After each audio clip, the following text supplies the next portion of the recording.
Hi there, Dr. Pinesett, the pre-med productivity expert, and today's video topic is how to spend your first pre-med summer.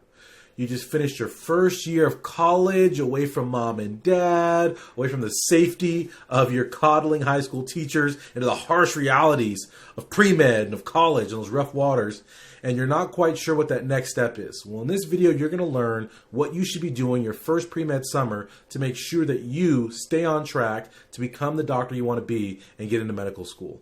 Before we launch into the video, I want to introduce myself to you if this is your first time coming in contact with me. Like I said, I'm Dr. Pinesett. I'm the pre-med productivity expert. I am a Stanford medical school graduate, and I empower students to be their best. That's quite simply what I do. I cover study skills, time management, application stuff, 𝐖𝐞𝐥𝐜𝐸 stuff. I'm all over the board. So check out my website, premedproductivity.com, after you check out this video.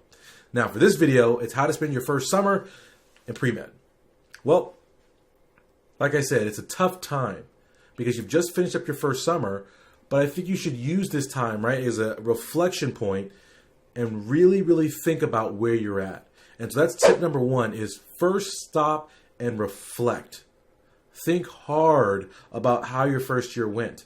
Think critically about your first year. I know the tendency for some of us is to say, oh, I survived it, it's over, don't ever look back at it again, I'll never have to do those introductory courses again. But it's important.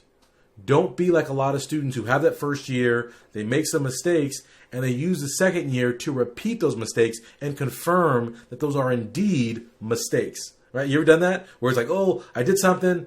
Yeah, but maybe that was a fluke. Maybe I'll try cramming again, because cramming didn't work for me last year, but maybe this year cramming is going to work. So you try it again, and then bam, here come the F's. Don't let that be you. Take stock that first summer, that when you're sitting down in June when classes end, and say, wow, how did first year go?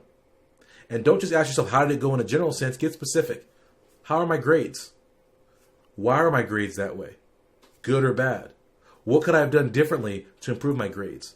Did I take too many classes? Did I not put enough time in?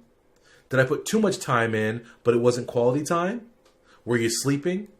What are all the factors that come in? Were you doing too many extracurricular activities? Think about why your grades are the way they are and what you can do going forward to rectify that. Oh, you know what? I took 16 units. That's too many. I was being a little ambitious. Instead, I'm going to take 12 units next year to set myself up for success.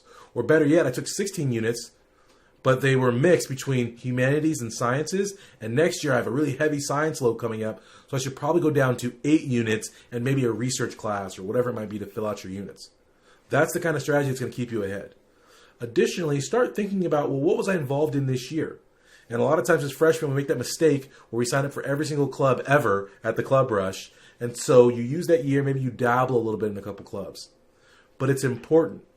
Now that it's second year, going into second year, you want to have a clear track of what clubs you're going to focus on. That way you can start making strides towards leadership, because medical schools want to see that you are a leader and that you have had leadership positions, right? Otherwise, how do they know you're a leader? That's why it's important to focus in on the clubs that are going to matter to you. As an extension of that, as you reflect, we want to figure out what our passions are. And this goes right along with finding out what clubs you're going to be involved in, because you don't want to be in a club that you're not passionate about. But more important than any club is to figure out truly what you're passionate about. And if there isn't a club that fits it, find your own passion. Because when you're passionate about something, you're going to work harder, you're going to work smarter, you're going to work longer than everybody else at that passion. And that's going to make you more successful at it. As you find that passion and you know you're going to excel at it, it's important that you have a clear strategy for how you're going to make that passion of yours very appealing to medical schools. And there's a lot of ways to do this, but you have to come up with a strategy of how am I going to turn my passion for origami into something that medical schools are going to like. Think about it. Right? And then after we reflect, we have to come up with a sound plan of action for all these items. What are we going to do over the next 3 years, 4 years to have ourselves on track for medical school? The second thing you need to do is you need to take summer school. I know you are thinking about doing activities and all those other things. Unless you have some amazing opportunity that's once in a lifetime, I would advise you to take that first summer and just take classes.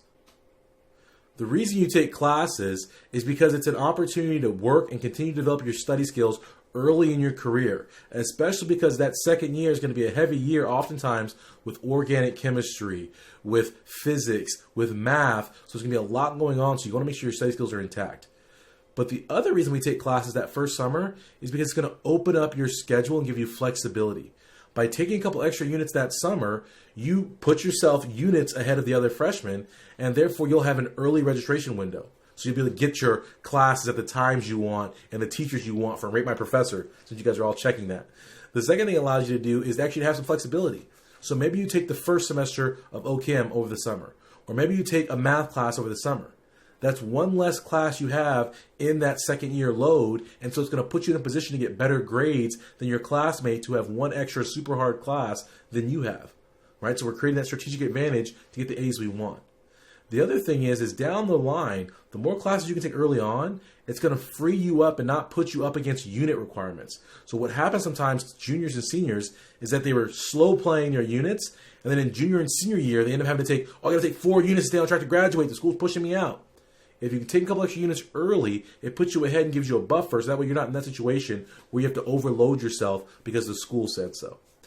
The fourth thing I want you to do, the final thing, is really take the time and relax.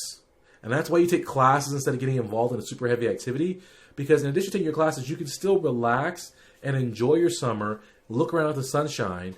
That way you can come back refreshed for your second year. Some of you guys, you know what I'm talking about, where you go through your summer and you're grinding, you're doing this, you're doing that, you're doing all these different things, and you haven't given yourself an opportunity to relax, rest, rejuvenate, and when you start that fall, you're already miserable. And now you got 16 long weeks of the semester ahead of you. You're not going to make it, and you're not going to make it successfully. It's a recipe for burnout and a recipe for poor grades. Don't do that. It's that simple. I thought that was pretty simple. Okay, so let's recap it. The first thing is you're going to reflect over your summer. The second thing is you're going to identify your passion. That way you know where you're progressing. The third thing is you're going to take some summer school classes. That way you can be ready. And the fourth and final thing is you're going to relax and recover. That way you're fresh going into your second year. So we can dominate. All right. If you like this video, take a second, like the video below, subscribe to this channel. I'm constantly bringing you guys the best pre-med content out there. I'm an educator. I'm not here for entertainment. I'm not here for laughs. I'm here to help you along your journey, support you, make you feel comfortable, make you feel cared about as you get there. Okay, so subscribe to this channel. I'm live every Sunday at 4 p.m. Pacific Standard Time, and I have a new video every Tuesday and Thursday at 5 p.m. Pacific Standard Time. Also, if you guys liked this video and you want to know more about what you should be doing as a pre-med at every phase of your game, at every year, at every turn, in every aspect, should I research, should I do clinical research, whatever it might be, I want you to enroll in my How to Dominate Pre-Med and the medical school application, the definitive guide course. This course walks you through everything you could ever want to know about pre-med. Seriously, if you're sick of scouring the internet looking for answers, this course has all the answers you ever need. You can check it out in the description box below. I've linked to it. The course is phenomenal, guys. It's over 30 hours of expert guidance of how to get into medical school, how to do your medical school application, how to do personal statement, how to letter recommendations. It's everything. It's so awesome. It's insane, as one student called it. So I want you guys to check that out. Go to my website, premedproductivity.com, and check it out. And as always, I'm here on YouTube. If there's a topic you want covered, leave it in the box. Let me know in the comments what you want me to cover, and I will cover it for you. Have an awesome day. Dr. Andre Pinesett, and I am out.